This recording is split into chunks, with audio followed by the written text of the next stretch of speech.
ჩვენ გვინდა გამოვეხმაუროთ იმ სამარცხვინო ფაქტს, იმ პოლიტიკურ ზეწოლას, იმ პოლიტიკურ ტერორს, რომელიც ქვეყანაში ხორციელდება.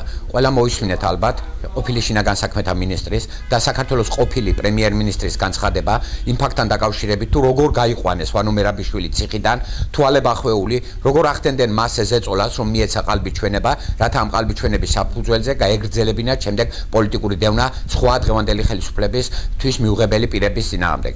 ყველა ვისთვისაც ძვირფასია ქვეყნის მომავალი. ყველა ვისთვისაც ძვირფასია თუ როგორ განვითარდება საქართველო.